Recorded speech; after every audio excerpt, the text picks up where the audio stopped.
Hi,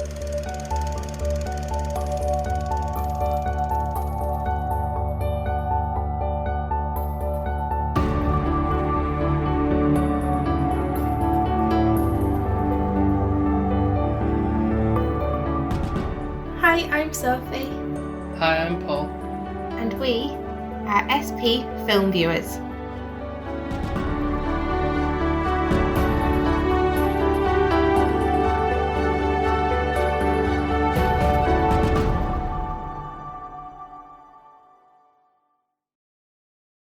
Red rum, red rum, red rum, red rum. You've got to be messing with me, stop it.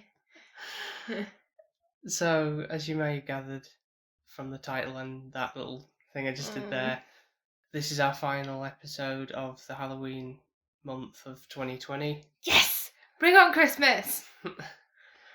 And we're going to be talking about The Shining, one of my favourite films of all time. No pressure there for me, really, is there, to say this is one of my favourite films, Sophie, and it's going to make you crap your pants. Let's put it on telly. Well, let's put it on 4K in this case. So I wasn't entirely sure what you really make of it all in all, but hopefully we'll find out from talking about it now. I don't think you're going to really find out. I still don't know how I feel. Okay, interesting talk then. So we ended up having some treats as well, didn't we? So we had kind of like a cinema somewhat experience. And you know them giant snakes? Jelly snakes, yeah, you get in, pick a mix. I had saved this snake for this occasion because Paul said like they were going to be getting scarier and scarier. So it was like, right, this is kind of a good thing, you know, like when you want to bite your nails because you're nervous or something. It was I was taking it out on the snake if there was something scary coming. Yeah, save on your fingers. Yeah. It starts off quite trippy, doesn't it? Like, already. That's probably one of the best openings setting the mood I've ever seen, really. Just right from the get-go, that music. It's the music, it's horrifying, it really is. If you didn't have the music in this, I think it wouldn't be as strong. Like, the music plays a massive part. Yeah, I totally agree. That's one of the factors of it that sticks with me so much, as being just such a horrifying score. It is horrifying, and that kind of like it's like a screeching, eerie, silency noise. Like, you know, like it too silent, and you hear this like like that kind of like playing with silence, but not, and then the doom. Well, it can't be silent if it's making noise. No, there is a thing where like it's so silent you can hear like the. Sort of know what you mean, but when you got that sort of like That ringing in your ear type, but like there's normally like a hum as well, and it's that kind of monotony level to it, and then it's like a screechy noise at the same time. And obviously it's a beautiful scenery that we start with. Yeah, with a sweeping landscape, almost like helicopter shots over the landscape. And there's another factor, kind of get that right from the get-go, that sense of loneliness. Isolation. Out in this big open space, and there's just this car that's driving along the main stretches of road leading up to the Overlook Hotel, which is also in itself an isolated place. It gets a little bit to a point of where I'm thinking, well, actually, I didn't know this was a thing where it's open for summer and then it closes for winter, and it is a thing where people would hire a family to live in. Like, that sounds really peculiar in itself. You know, like, would you not just leave it over the winter if nobody can get to it and it's snowed under anyways? Why does it need to have a family in it to look after it, you know, like a caretaker? Because it's a business. At the end of the day, it needs somebody to be a caretaker to look after the building, the property, the grounds, and all that.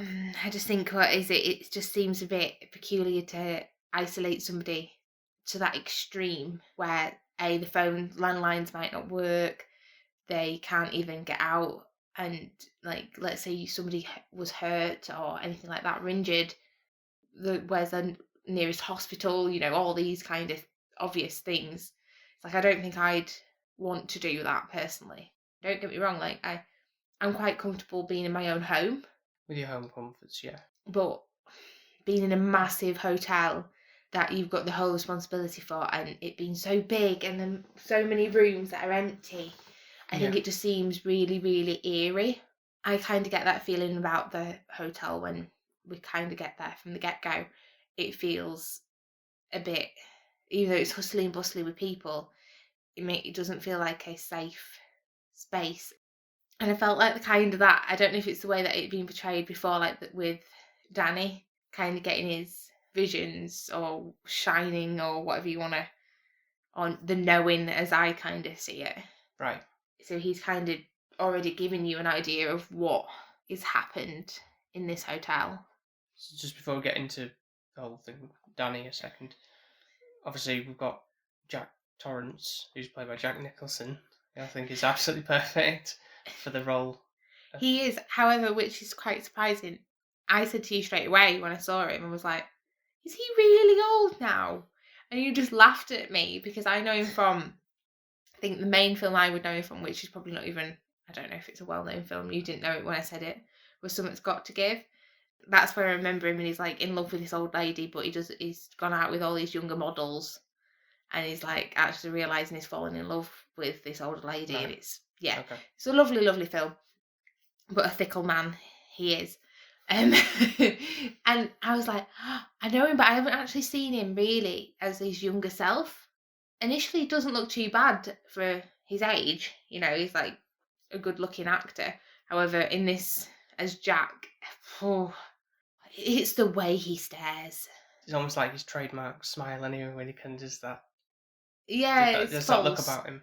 What I don't know is false. It's just very almost intimidating with the eyebrows and everything. It I think just, it's but just it looks this is like the it's way put that. on, like it's not sincere. Yeah. So he's there for the interview for obviously for the role of being the caretaker for the Overlook Hotel in the winter. And even though he's been told this information about, this incident that happened with the Grady family prior to all this and had cabin fever, and Just killed his entire family. he's still like, yep, take it, and not even like consulting his family about it. Really, I think, as you sort of learn later on, though, obviously I've seen it many, many, many times, and maybe from the first one you wouldn't really get the understanding why he's sort of being like that, but it's really because he's the whole thing kind of behind his how he is that he was a teacher and now he's trying to be a writer or get into writing, but he's not having much success with that, and he feels like this is sort of like his make or break thing, having the isolation to be able to sit down and actually get some work done on that, Yeah. and get the inspiration and maybe to focus entirely on that and become the writer he always wanted to be, and that he's kind of he'll just say anything just to get take the job, and no matter what, just like It does just seem don't a bit. really care about what his family think. It does seem a bit strange the way that he's saying yes to all these, because these would be like red flags to any normal Yeah, human being that yeah, wasn't a little bit messed up. And I think he does seem like it's not a problem. It's not a problem. It's like it'd be a problem with me. But I think with Danny, obviously, like you were saying, he didn't really kind of see what Wendy or Danny thought about kind of going, and it's quite clear to me that Danny doesn't want to go. He's yeah. really reluctant to go in Go. there, and he's like, obviously, he's only young and he's made some friends, and he's not wanting to leave his home and all of that. But at least it's not. It's not like it's forever. It's only for 5 months. But he's got that reluctancy, and he's got obviously His little imaginary friend Tony who lives in his finger. and then lives in his mouth, doesn't he? I think that's meaning that he's talking. He's using his mouth to talk his feelings through. It's freaked me out a little bit, this did, because when they said it lives in his mouth and he's doing the voice coming out of that child, I'd be interested to know if that is that child making that noise, or if they've kind of ADR'd it. Well, I think this kid is a really good actor, as he is, to be fair. Is the thing about him obviously being called Danny, and the actual name of the the boy's playing him is called Danny as well, so that helps with giving stage instructions for him to, so he's not getting confused with like when you say Danny, it's Danny. So he knows. yeah, That's kind of handy. Yeah.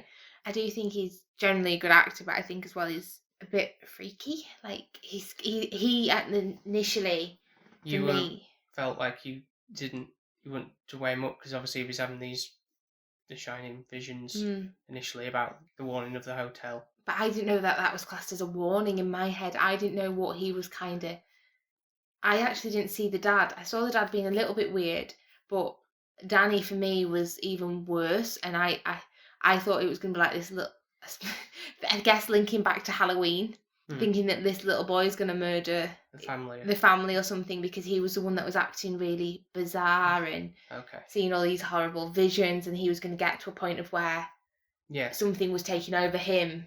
Possibly that's what I was thinking, to make him do something bad. So I thought Tony would be like the good, Danny's the good, and Tony's the evil. Tony's the evil. Making him do it. Yeah, the voice made me do it. Yeah, that's what I kind of in my head initially was seeing how it was panning out. Yeah, especially as well when he said when Tony hides in his mouth. Yeah, that really no, in his stomach. Sorry. Yeah. Really freaked me out, and I don't know why, but I could just see this little person in his mouth. And then like kind of sliding down his throat into his stomach, and it was like, I think my brain is quite vivid and it can rapidly run away with itself, which is quite concerning. So like I was kind of already creating my own story. Yeah, I think this is another theory I've heard being thrown out there about that whole thing anyway, really, that I actually watched the extended version. Yeah. That's the one that was like aired in America mostly, and then I didn't actually see for a fair few years when I first watching it because I only had this like European version which would like cut down, so it didn't explain a lot of the stuff that the American version did. So there were pieces of that we never knew about. So they kind of thought, well, this is probably the best way for you to try and understand a bit more of the background about how things go. But obviously, like when the doctor coming in to check on Danny after he has his episode, his blackout, and then Wendy, his mother, is explaining to her, the doctor, about like what happened with Danny having an accident and stuff and all those kind of things. You kind of get the sense that there's some like child abuse going on there. Yeah, because obviously Jack injures Danny, doesn't he, by kind of apparently pulling him too hard. Like, you know, like if a child goes into and kind of stop, and he's broken his shoulder, which you like, Wendy's trying to, bless her, make it sound as innocent as possible, but you can tell she's still. Well, yeah, you see her when she starts talking about it, sound like a handshaking when she's having a cigarette and trying to light up, and it's you kind of covering yourself up here about what really she knows it sounds. Or how many other instances that might have happened, which is, I think, an onset of this Tony being something like a sort of coping mechanism, or that's how it kind of triggers it off, I think, doesn't it? Once he's like kind of gone to school, she says, is that the way Danny can kind of cope, or he's like allowed Tony to kind of come in. I don't really know what Tony is. I know it's kind of technically the Shining, and we kind of get onto the fact that some shine, some don't, and the boy has got this shining ability, and only people who can shine can see what happens in kind of like what is to happen and what has happened. Yeah. And it's like, so it's kind of like a thought sight. So it's like, is it also telepathy kind of thing, so to speak, where he can kind of see into the future / read people's minds and actions of what's going to be occurring, which is a very clever kid for, like, he's only 6, isn't he? It's like a lot to put on a little child. It's like a lot of strain, especially some of the stuff that Tony shows Danny. It's quite disturbing. Like, I don't know how, like, if I was that little child, I was scared of the scenes that I saw. So I don't know how, if you were 6 years old, how horrific that would be. It'd be very traumatizing. It's very gripping, the story. And even though I was scared, I wanted to understand more and kind of carry on with it. It didn't feel like my waste of a time watching it. This cut is about 2.5 hours. I never get bored with watching. It's not. I'm not going. This is taking forever. It's just breezes by. I Me, but definitely would want to watch it again. I do think there'll be certain clues and there's so hints. many clues. There's been a whole documentary about people's takes on the thoughts and feelings about certain things in the background and stuff like Something that I'll probably even missed completely Yeah. just by And there's watching the different first takes. time. Like I say, like I was just saying about the whole child abuse angle being quite prominent throughout the film as well, which we might get into when we're talking through our notes on it. You know, there's always something new to pick out from it. I feel that you might not have seen before, or you know, a word said or how it's said, that kind of thing. I think I'll feel better if I did see it again, just because I know what's going to happen. Yeah. So there's like kind of that bit of you can Yeah. kind of nitpick and dig a little bit Yeah. deeper, whereas initially you kind of Yeah, consumed. first time seeing it, you might be like, geez, yeah, with some, especially the music thing. But I mean, that doesn't make it less any more impactful. That's because I still gets me with all that, and it's, you know, I've seen it. I don't know how many times now. Too many. It's really kind of makes you feel uneasy though. It's like got that uneasiness all the way through. Yeah, exactly. Yeah. Just from the start you get the music and you feel uneasy, and then it gets worse. It like kind of that uneasiness and unsettling just increases and increases. It's like it never wavers or never dulls. It's just constantly like I was scared for that like the least of the 2 hours. Like even when you had them scenes of them going up into the hotel and everybody's there and it's hustle and bustle and nothing's actually occurring, it's just kind of like giving you the background. There's still that kind of spooky feel. Something about it that maybe it's the sort of like just the dull lighting that's. By that I mean it's not like dark and dingy or anything, but it's kind of just like just everything, all the colours of The way they've done the colours of the colouring hotel is really clever because it kind of gives that dream state kind of slash nightmare. Like they're so garish colours, some of them are. That like that carpet, it's like really retro at the same time as like it's exactly. like That's 70s. what I'm getting. Yeah, it's kind of that. So the lighting matches that aspect of it. Yeah, but again, it's sort of set in that sort of late 70s era. So and the old room as well. That's quite garish. Yeah, but it kind of gives you that like it's in a time warp kind of feeling. Obviously, as well because you know what Danny's seen prior to going to the hotel. You kind of already got that in your back of your head that something like that's gonna appear. At the beginning, like when he sees the vision of the two girls.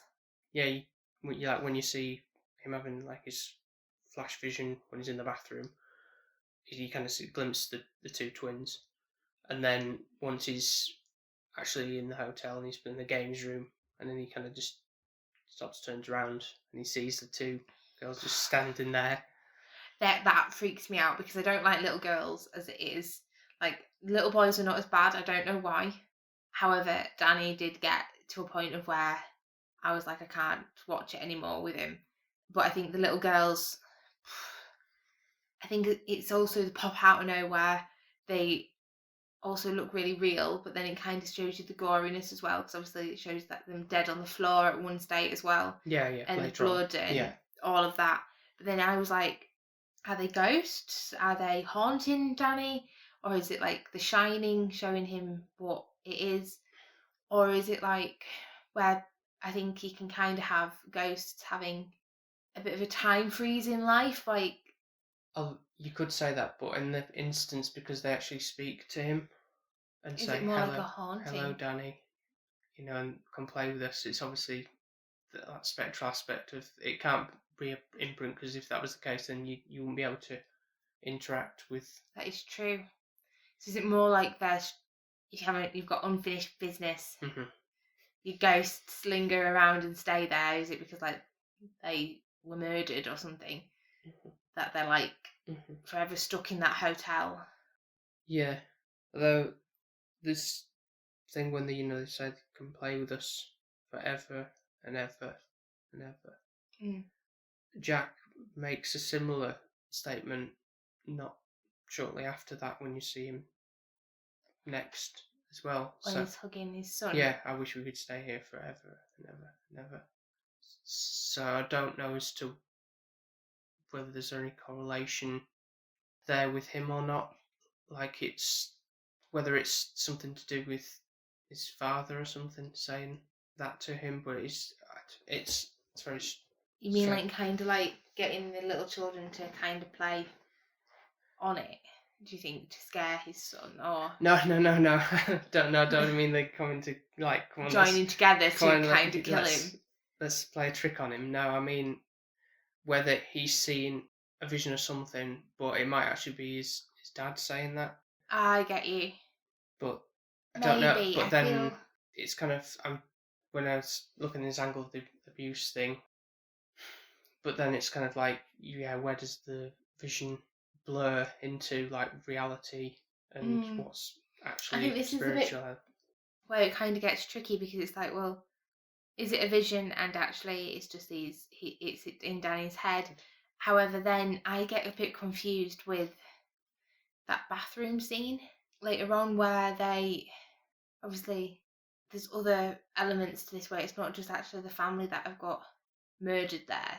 There's all these other instances Yeah, that have which happened. I think I haven't read the book, but I think that explains it a bit more. There's still other instances where there's obviously a lot of bad things have happened. Like, I assume it's somebody's killed themselves in the bath or something, Maybe. and that's what that's all about.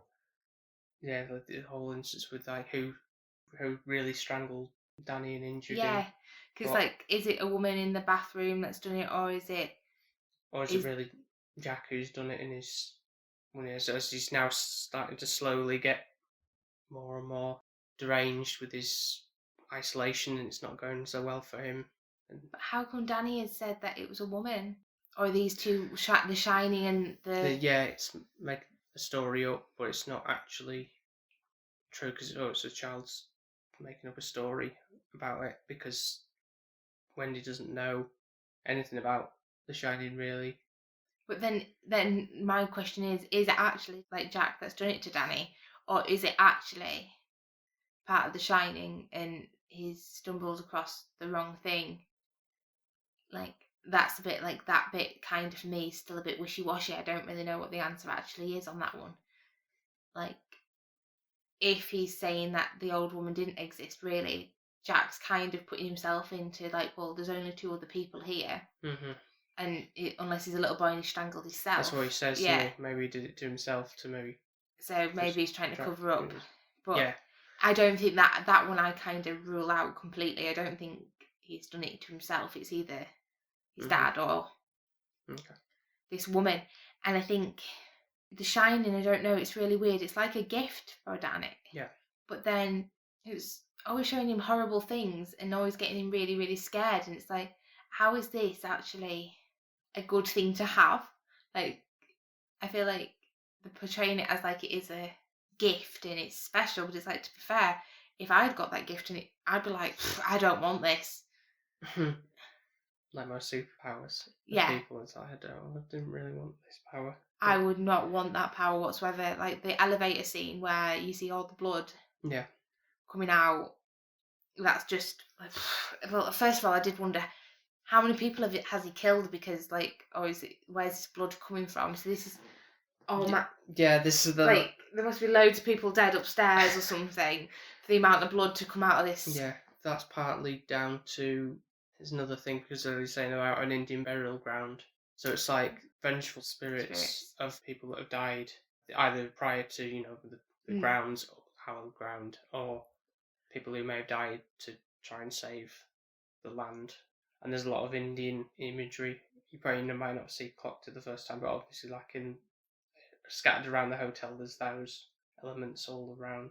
I don't think I twigged to that. No, again, it's things that you pick up on multiple viewings. There is a lot to take in with this film, and there's still lots that I probably won't even have noticed. Yes.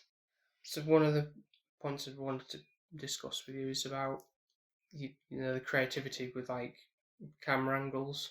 I think you may notice there's quite a lot of symmetrical shots, like pans out, and it was all within the same frame. It was symmetrical throughout, and I do like the way that Kubrick tries to do that in his films.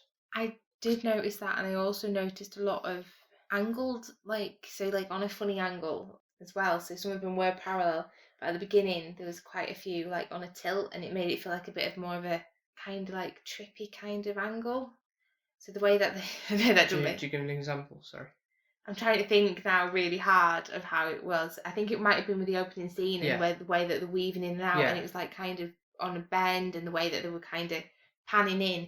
But then they do also with, like you said, with the corridors, it's straight pan and everything's got the parallel. And even like when they shoot towards the twins.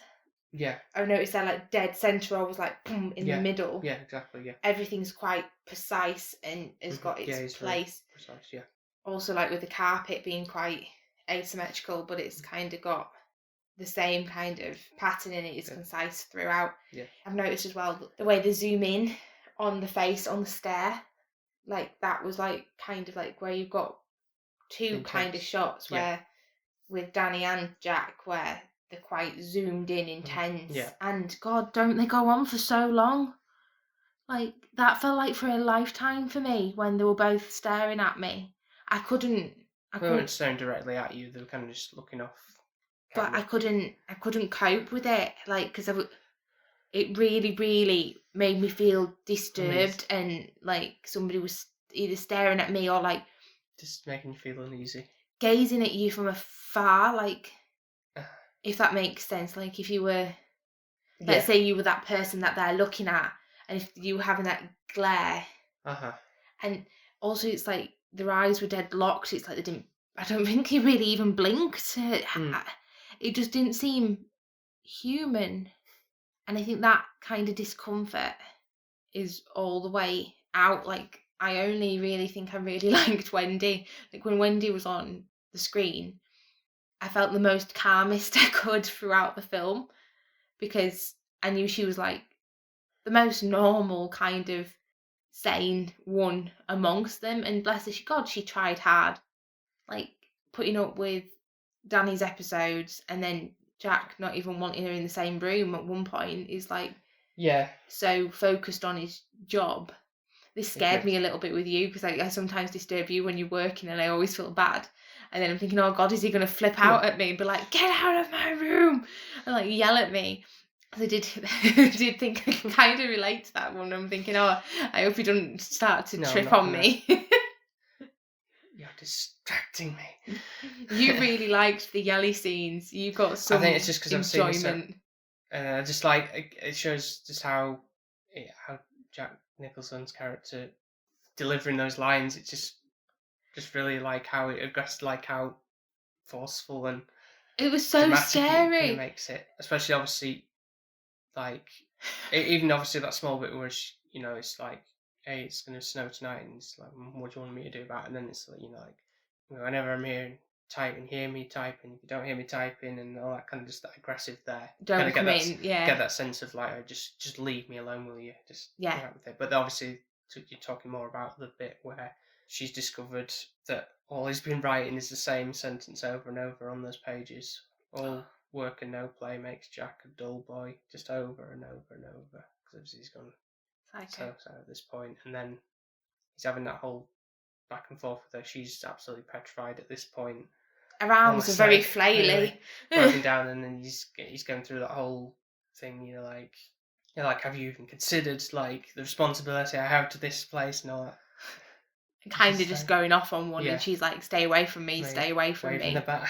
Yeah, and I was sat there like absolutely petrified, like, oh my goodness. She's on her own, like, what can she do to defend herself? Like, he's obviously got the upper hand, and his kettle's just boiling now. He's, like, popped, hasn't he? And I'm sat there, like, proper cringing, eating my snake. And Paul's, like, got this big, big beamer on his face, like, and I'm looking at him, and I'm thinking, I'll just look at Paul, because I'm watching this because it's one of your favourite films. And I love you, so I'll just look at you, and you seem happy, so it's okay. But like this point you were thinking, oh gosh, is snapped. He's gonna get Wendy and he's gonna kill her. And she actually got the better of him, didn't she? A little bit. I Yeah. still don't know how he got out of the freezer though. Was it the freezer? She put him in the freezer or Oh, the fridge? No, the food storage. Oh, I thought. Oh, why didn't she put him in the freezer? Like of all places, freezer locked. Yeah. Put him in the freezer. Kill him. Freeze him. But still, how the hell did he get out? So the only way I can think to explain the whole him getting out of the food storage, it's either it can only either be like spectral element of it, i.e. the ghosts of the past letting him out of the thing, or it's Danny letting him out. But I don't know why that would be the case. Of why I think it's only those two options that make sense. But I don't think Danny would have been doing think- that because he's very much aware of what's going to be happening, and I don't think he really had the strength to lift up the I don't lock even and think he bolt could reach. anyway. So obviously these it's- ghosts are actually active and out, so that makes me think, well, that's the only ghost element that could really be accompanied with the other stuff. Could obviously be visions and stuff. But like even the strangling now, could that have been a ghostly element? You don't know. This is the bit where it's like the unknowing of not truly understanding some of the, like I did end the film a little bit like, well, I was okay with the ending, but I was a little bit like still really uncertain and confused about what was true and what wasn't, and still am now. I think it was a bit of a Shutter Island kind of experience for me. I was like, you mean when you said about you've always been the caretaker? yeah, and I was like, Saying oh my god, why did I not see this? the way I see it, Yeah, really, please tell me. a line that Jack says earlier on, where he said, "I feel like I've been here before. I like I know what was around every corner," meaning a sense of reincarnation happening, history repeating itself. He's a former incarnation of him who was responsible for, like everything that's happened in the past. So he's sort of like stuck in the same loop, the same fate of everything happening again and again, and it'll probably essentially would keep happening again and again if things are carried on. And that sort of explains things like, when he's first goes into the gold room and he's like, "Oh, give my soul for a beer," and then he sees, after he's saying that, and then he's like sees the vision of the bartender Lloyd, and he's acting like he's good friends with him. So that's obviously something again where he's something from the past, where he's like, "Oh, I know this bartender because he's been here, in the 1920s or whatever, and if I know him through this other version of his past self." So that's how he knows. That's what that explains that thing. Like, "I liked you, Lloyd, always have done," and because there's no other way. Like, well, that doesn't make a lot of sense if you're thinking about it that way. Yeah, because I did wonder. I was like, unless it's a bartender where he used to live or something like that, and he's kind of just seeing him, like somewhere from where he was, kind of yeah, thing. Yeah, that's how I was thinking of it. Yeah. As like he was making up these kind of characters in his head because he'd gone to that point of like losing the plot a little bit. It wasn't really himself anymore. So I do think it is maybe they are the two of the same thing. Yeah, and so like obviously the Charles Grady was the one who murdered his family, but it's Delbert Grady who was the one who was helping him clean down his clothes in the bathroom. So it's obviously that's another instance of the past. There's another person who had the same fate and is now stuck in that loop of playing out the same actions. It's the same family name going down the line, and he did the same, which he obviously described. That he's got two daughters, and he corrected them, as he says. Yes, there's a lot of resentment from Jack towards his family. So like, Definitely. There's a line where it says, "I've let you f up my life so far. I'm not going to let you." Yeah, that's why this whole thing, you kind of get that from the very start anyway with him. Like, even like those scenes where he's on the phone to tell him about the job interviews, like kind of I'm gonna be late and all that kind of stuff. Almost like fobbing her off. fabbing her off. And then certainly when comes a bit more apparent when he's obviously driving him up to the hotel in the first instance, and he's kind of just like focusing on the road, and it's kind of like, like, Dad, I'm hungry, and so, well, you should have eaten your breakfast, kind of thing, and you're gonna get that Hostile like, kind of. Just why am I burdened with you two, Yeah, almost. but to be fair, he's picked them. It's not like he was just forced to. But it's Wendy, bless her, is not exactly a looker, is she? No, she's not, and she's not a full kind of picnic either. She hasn't got all her marbles, but I think she's the most genuine one. Like her heart's in the right place, and I feel like if you would actually ask me who I preferred the most, it would have been probably Wendy, even though her arms were flailing all over the place. Yeah. If I had a little boy like Danny, I don't think I'd be sat there watching Looney Tunes with him or whatever she were watching. I would be absolutely papping my pants if that was my son. She was really, really calm and loved him and was so loving towards Jack as much as she could be. Yeah. To like love somebody who's like that towards you, like you really, she should have been getting more and more resentful towards him, but she still really cared for him. Almost to the end, except when she, gotten so scared and swinging about at him and putting him away just for her safety, but she's just protecting her son. So obviously there is Dick, which is another character who we haven't really touched upon, which he also has the gift of the shining. Yeah. I really thought his role was going to pan out a bit differently, and I didn't think the way he was going to die so abruptly. I thought it might have... Yeah, he travelled all the way from where he was in Florida, I think it was. He might as well just stayed there, bless him. Yeah. But I guess he helps the end story part to it, because obviously Jack has now got to a point of where he's disconnected the antennae thing, is it? What is it called? From the radio, so there's no contact with that, and just basically taking apart the snowcat, so it won't be able to drive away Wendy or Danny to get away. So yeah, I guess it is a plot point for him. I think it's just that purpose for the ending, isn't it? Really, yeah, basically to obviously drive up. So obviously with the knowing of The Shining with Dick and Danny, that's how he knows something's kind of going a bit wrong, doesn't he? To think that something's not going well at the hotel. Because that's where you mean with the part where he's lying in bed watching TV, and then he's got that almost. I think I don't know if it comes across as funny or anything, but it almost looks like when he gets when he's super close up and he's having the vision of what Danny's seeing, because he's like focusing really hard to tell and warn him about it. It almost looks very skeletal in the way it is. He's kind of like, it's kind of just like that open mouth and I guess because of the angle of the nostrils and everything, kind of just kind of almost like a skeleton head.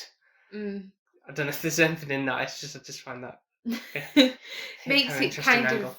Yeah, that's what I'm more meaning with like the tilts. It's like a upwards. That's what I was kind of trying to describe. Yeah. So the way that they kind of panning up. Yeah, so it's Danny trying to warn him by really focusing really hard to tell him about, like, please, I need your help. Yeah, come rescue us.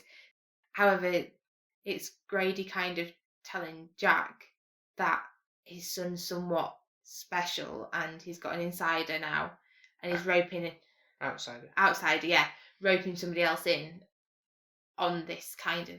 He also just say, like, going back to what you said about the correcting, it must be that in the 1920s his wife wasn't that savvy as Wendy does, even though she's a bit ditzy.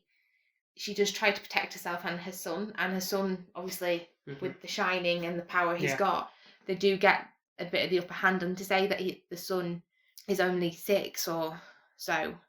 The end part with the maze shows a lot of intelligence. Yeah, he did a good job of outwitting him there. Yeah, with the footprints obviously in the snow. Yeah. And then kind of getting rid of them and then creating new ones and going back on them to trick his dad to kind of being stuck in the maze. I want to know though, because it ends obviously with Wendy and Danny getting in the snowcat and obviously driving away safely. However, you kind of pan to Jack looking like Jack Frost. Pretty much frozen, I'd say. Yeah. Now, does this mean he's dead?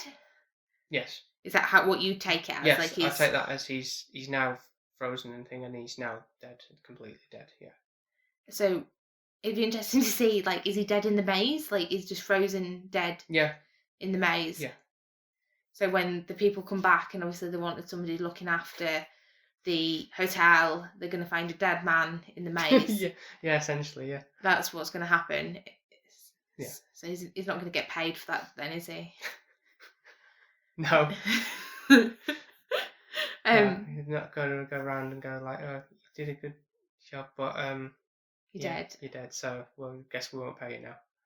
So got off a little bit lightly, but really, I think actually the more damage to the hotel. Yeah, exactly. There's a dead body on the floor. There's loads of knives. Look at this mess. Yeah. So really, it's not worth having. I think they'd be better off to stop letting anybody in it and letting the snow kind of take the toll on it. Mistakes a bit, yeah. Yeah, because the fact that the isolation gets to people and then this kind of happens. There is obviously a line which you started it off at the beginning, and I kept on saying to you, "What is red rum? What does it mean? What is it?" And obviously, I'm not intelligent enough to twig out on what it means. I think it's an anagram. No. Kind of is. It's an anagram because it's not the words and the letters aren't completely mixed up. It's just that it's the word spelled backwards. I was literally just before I said anything, I was like looking to see if it was right. Wait a minute. I'm like, is he right? Yeah, you are. Yeah. You are right. Because that's what it spells out in the mirror when you're. Oh, it's actually that scene, like red rum. Yeah. I think this was the point of where I said, did I say pause? It was just a bit before that was an extra bit that happened in this version. The bit where Wendy's in the room thinking about like planning to get away, and then she hears Danny saying red rum, and then he goes and like, Danny, wake up, and he says, Danny's not here, Mrs. Torrance. Yeah. And then he's proper staring. Yeah. And it's like, that staring went on for ages for me, and I was like, right, no, we need a pause because I need a toilet break. Yeah. But I was like, I could have part of me wanted to say to you, leave it there, but I knew I knew that wasn't happening. This is getting to the very dramatic bits, at least, of the scene. I think I've noticed I get a little bit of like anxious towards the end because I know it's going to even get scarier. Yeah. So I kind of do cheekily go to you, how long have we got left? Yeah. Because it's like it's hyping up and it's on, and then like the grand kind of bit is going to happen, and I always get so worked up about it. Yeah. So that bit I'm alluding to, obviously after the red rum part, and then she kind of realises it's spelled murder in the mirror, and then almost immediately after that's revealed, the murder's about to happen. He's there, Jack's there. I love that camera angle as well. You know, it kind of the camera swings with the axe as he's breaking down the door and everything. I want to ask a question. Yeah. What's the line? Here's Johnny because he's Jack. So I think that's in reference to a catchphrase by somebody from a talk show, late night talk show or something. It's like just a quote kind of reference. Well, yeah, catchphrase, but I didn't know if it was off something else that was making it scary to be like, here's Johnny, because he's like I don't understand if his name was Johnny, but it's Jack. So yeah, I know, but I don't. I mean, I don't know the Tonight Show or anything. So like Jimmy Fallon or something, it'd be like, here's. Yeah, I guess it would be, but you know, if I haven't seen it, I don't know. I can't really comment on like if he did something with that when he was on the talk show or not. So I don't know. But that's just what it is. Yes, again, that's a bit of most people are like what. But because I was thinking of writing his name down and it's called Jack, and I think have I done it wrong? For that bit anyway, before he even says that line, Kubrick at this point probably doing about many takes to get the most out of them. A bit like I was saying about Hitchcock and pushing them almost too far to get the take they wanted. So with both of them, I think Jack and Wendy characters, So Jack like being absolutely, always being like little pigs and doing all those funny facial expressions that he's doing and stuff, Yeah. and in other scenes as well. I think that's a sign of that as well.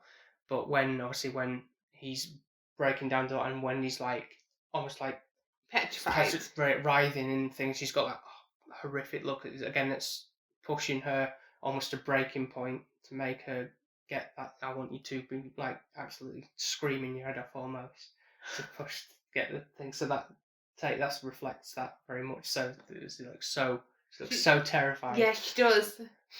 But it is kind of like to a point of where I've never seen someone so terrified, like that kind of petrified, that it looks so somewhat put on at the same time because it's so extravagant and so extreme that it doesn't seem like that should be real, if that makes sense. I get what you're saying. Yeah, like popped out of her skull almost. Yeah, but she did have quite big eyes anyway. When she's been expressive. Yeah, goopy eyes. Yeah. Yeah. So whether that's a good or a bad thing to look at it as to when he's pushing his actors to do those. Obviously, you're getting the best out of what you want, but you don't want to be pushing your actors too far, do you? Either to be petrified. Was actually like, losing hair from. Oh God, no! Because of the stress. That's not good. So, piece of cinematic history for getting to work on a film like this, really. So, well, I don't know at what cost is that to do, but mental health issues. Is there any other points you've noted down of interest you want to talk about or discuss? I think it was more, I kind of got a bit of an understanding on The Shining, and I think that was quite cleared up for me, and I kind of understood it a little bit. And I think that kind of interested me and intrigued me. Enough to see it again to learn more about it? I would watch it again for definite. However, for me with Jack, I think I kind of wanted to understand a little bit of why he got to a point of where his insanity, like, so to speak. I think he's obviously had a bit of a bad childhood, and I still have a lot of grey areas of, like you were saying, of how, and I still, even if I don't watch it the next time and the next time after that, if he is kind of Jack, or has he been there, the caretaker, all this time. And I'd love to know anybody's answers on how they kind of interpret that. I know we've had some scenarios of what we think, but it'd be interesting to see on other views of what other people would think about that, because it's like, depending on how your brain works, what outcome what you take from it, really. Yeah, I'm thinking obviously he has been the caretaker. Is it like a time warp thing, or is it, like you said, history repeating itself? Or is it all just spiritual manipulation? Is it like kind of somebody getting into your head while you're there, and it's like still like, are they haunting kind of, or is it even to a point of where it could be a little bit like the Woman in Black, a bit of possessive, where these people are kind of making him think he should be doing this because he's not in a good state to begin with. Yeah, unhinged. Yeah. And just, all the bad vibes and the history that has happened over the course of everything to do with that hotel, it's kind of lingering within the walls, and then it's just affecting his psyche even more so because of... say so, yeah, because I know for definite that if you walk into a house will give you a vibe. Yeah. And I think that hotel gives you that kind of eerie, ominous vibe where it's like you don't really want to be staying there alone. And I think the fact that it's empty kind of portrays the isolation. It's not hustling and bustling. I think really, unless you've got any other pointers, we probably can go towards the scoring. I think that's mostly the main majority points I wanted to cover, really, with it all. I mean, we could go in super in depth with everything, I think, but this was the first time you viewing it, everything, and you could unpack so much more with this, but there's just so much to take in. I'm kind of glad that you said you still would want to see it again, to maybe see those aspects more, rather than just being like, yeah, one and done. No, I don't think it is. I am genuinely intrigued to understand it. I don't think I'll ever fully understand it. I don't think I will completely, but watching it almost every year, pretty much, and it always keeps me intrigued and going back to it, almost like Jack potentially, being the same thing going. Oh, don't say this. You don't want you refer yourself to Jack. God, of all people to refer yourself to. So yeah, scared of giving you the scores because I don't even know in my head yet. Well, I think you know what mine is, don't you? Oh yes, we do. Are we gonna really have to say it? 10 out of 10. Why does it make it a 10? What's so special about The Shining, apart from it's shiny? It's not that shiny, really, is it? No, it's not. It's really, really not. Make it a 10 out of 10 film for you. What is it? Jack Nicholson's his performance, I think, is absolutely fantastic. The way he comes across, his development throughout the film, what kind of seems like almost slightly passive aggressive from the get go. A lot more as the film pans out. You see him sort of slowly deteriorating in his mental state, and you get those wonderful facial expressions that he gives with his evil glares and all the thing that it's just fantastic as a villainous character. I wouldn't class him as wonderful. No, but like a wonderful scene, snowy scene, but wonderful freaky ass stares. Yeah, I'm worried, people. I'm not gonna lie. The music is a character in itself, as just setting the tone and atmosphere throughout the film. That was my worst bit, was the music. I'd say I hated it. If they just took that away, it wouldn't be half as scary, which obviously means it does a good job. But yeah, it does a fantastic job. It could really have done without it. So that aspect still terrifies me when watching it. So why do you want to watch something that terrifies you, though? I don't get it. Why do people do that? Why don't you want nice fluffy bunnies and kittens and... No, it's nice and it's safe and it's comforting.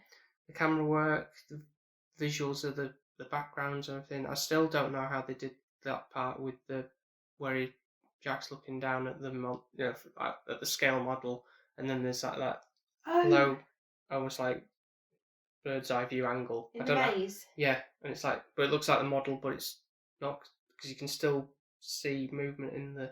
I don't know how they did that shot. That is really quite clever, actually. Yeah, so there's things like that. They're just marvelous ways of laying out the scene and everything. Danny, especially for young boys, does a job of a child that's always up to scratch, but he's really good, and his facial expressions as well when thing are really effective. I do wonder though if it just messed these little kids up when they're doing these scary films. I don't know how much they tell them about it, and him. Yeah. I don't know. Really, his character was scary. Yeah. And makes you wonder if they do get some scars. Yeah. And Paul's I don't care. It's a good film. And I always feel like I almost learn something new every time I watch it, so that gives me more reason to keep viewing it again and again and again. So now we come to your score. So, it's a tough one. I think, if I'm being honest, I'm not just scoring it because you like it. Okay, I'm not. Yeah, so I can't be biased to say you must give it a 10 like me. It's definitely not a 10. Okay. I didn't expect it to be for me, certainly not for a first viewing, I suppose, unless you absolutely surprised me completely. I think I can't give it a 9. That's only because of how much it scared me.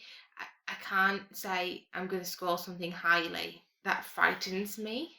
Mm-hmm. Obviously, that's good that it does frighten me. But that's what it's going for. That's what it's going for. Mm. But I think just the discomfort that I got from it, I think the second time watching it, I'd be a lot better off because I know what's coming. Uh-huh.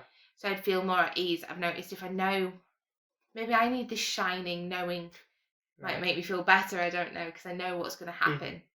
But it is very, very intriguing. You want to understand it. You want to get to grips with it. And that's the bit that kind of does strongly play for me, and that's why I would want to watch it again. Okay. To see the clues, to see if there's something I've not twigged upon and I've missed it, and it's like, oh, that's it. I do have some really strong characters. The acting is brilliant. You can't fault it. At one point, Jack's neck is bright red, and he's actually, you can see his full body looks like it is actually full of rage. And I'm like, Jesus, his neck looks like it's gonna, his veins are gonna burst. Yeah. You do have some good, loving characters like Wendy, even though she's a bit of a drip. She seems to be my favourite, and I do really feel for her. The music, I feel like that would score it down, and I know that sounds daft, but just because it is so ear-piercingly petrifying.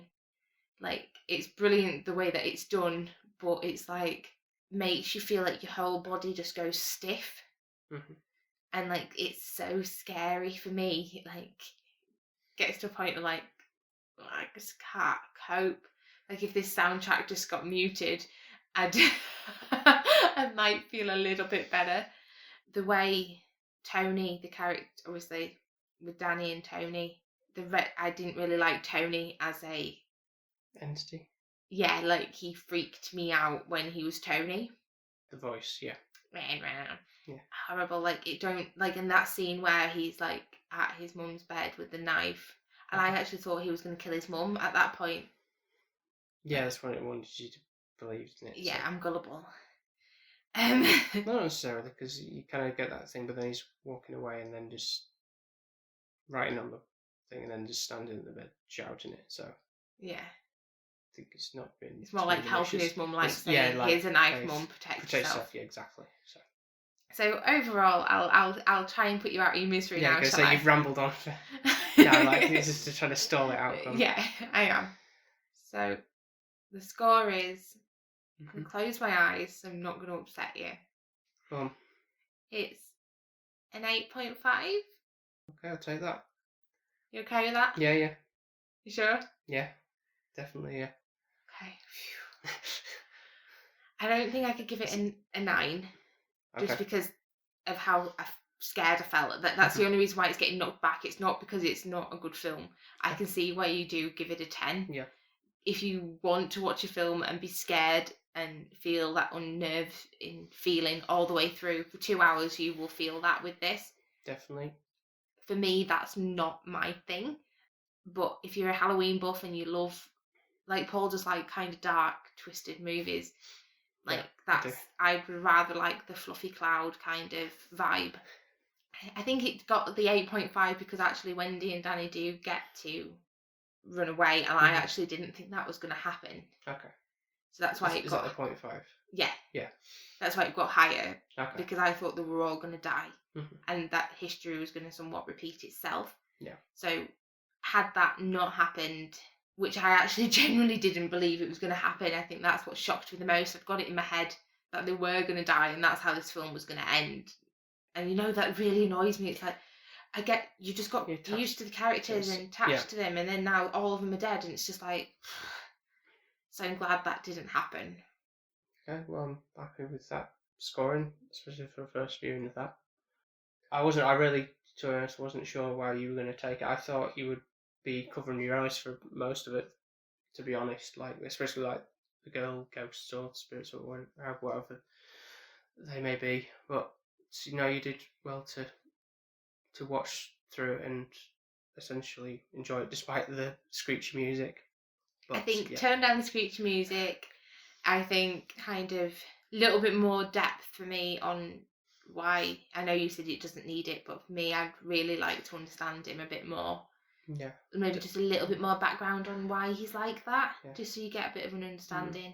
Yeah, I feel like I would lose that if it went too much into like almost like a brief history of, you know, like his school days as a teacher or something like that. I don't know. Maybe that is more developed in the book. Yeah, I think it probably is. So that might be something. Maybe I need to read books. So, but I know it is vastly different as well. Stephen King wasn't too happy with the interpretation that Stanley Kubrick did, but infamously did. So there's a bit of that, you know, stigma there.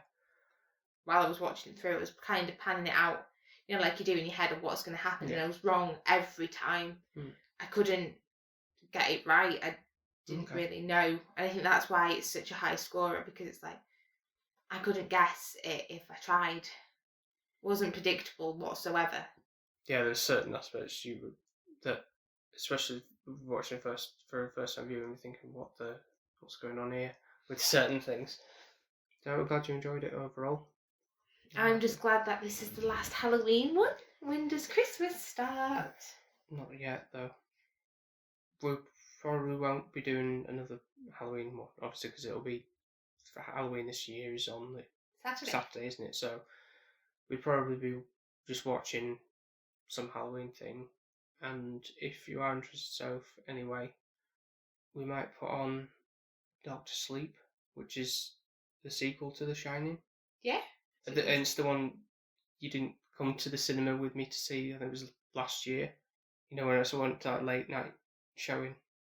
Oh, yes. Because I thought, well, there's no point you see it. One, I didn't know how you were going to react to it anyway, and two, you'd be like confused with what was going on because you hadn't seen The Shining. I felt it was really weird that you was like going to the cinema without me. Yeah. I didn't like it. Mm-hmm. Yeah, no, Yeah. Is it as scary? Is it going to hurt my head again? Probably not as half as much as this one does, potentially, but there's... But what I'll say is, this is a shout out to all you people. If you are interested in hearing our, or at least Sophie's thoughts on this, do drop us a comment or something and show your interest in, if you want a review of this, and we might do one for that. Definitely. So if you do, please let us know so I don't have to suffer something if I don't have to. So with that, we'll wrap it up there, and thank you so much for listening. If we don't do another special Halloween one, I hope you have a fab Halloween.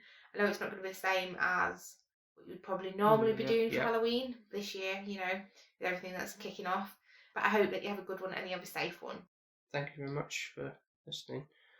And of course, you can always check out all our other episodes from this Halloween period and all our other back catalogue episodes on Podbean, iTunes, Spotify, and wherever else you might get your podcasts from. Yeah, definitely check us out. There is also, I know, one for Ghostbusters that's from previous years. Yeah. So there's loads of ones that we've done because we've nearly been a year now, haven't we? Yeah, over a year now. Yeah. Yeah. And also, don't forget to follow us on the social media platforms: Instagram, Twitter, Facebook, under the handle SP Film Viewers. And one final thing before we go, so what was your favourite Halloween film we watched this year then? Out of the thing, based on the scoring, it would probably be The Shining, because if that's the 0.5 that tips it over, then that by proxy that's the winner for. So it was The Woman in Black. That was an 8. Would it be The Woman in Black you prefer, or would it be The Shining? That is a good question. I think I really enjoyed the concept of the Daniel Radcliffe Woman in Black, and I think that's why that's obviously the one that got the 8 really for me. Yeah. And I do really think that kind of has a more driven, coherent storytelling to it. Yeah. You kind of get the story, you get the plot, and the ending's really, really good. However, I kind of feel like that's left there. I don't really feel like I need to really revisit it or pick it back up. I've watched it, I get it, I enjoyed it for what it was. I don't really feel like I need to go back. Yeah, there's not much to really pick back at. Fair enough, I could watch it again, but it wouldn't be anything that I'd need to be intently watching, whereas The Shining, I think that's why it's got that extra layer to it, or layers. I think that's why I kind of enjoy it more, because it's like, well, it's replay value of like 100 times and you're still going to be none the wiser as what's going on. And I think that's the thing of why it would be probably. The One in Black, though, was definitely the highest one. I think the lowest one would be Halloween. So it's like it would probably go in order of The Shining, Woman in Black, really, really close. Yeah. Second. Quiet Place would be then the third. And then Halloween. Would be last. Okay. Yeah, well, I class it as a win then, really, for Shining. What about you? Obviously, The Shining's number one for you. So but it's more yours, because you're not really one for horror films. So. And I've picked the most horrific one. Yeah. Is that what we're saying? Yeah, by the sound of things. So. Anyway, yeah. So there we go, folks. Thank you very much, and we'll speak to you next time. Speak to you next time. Take care now. Bye. Bye bye. I knew you were going to do that.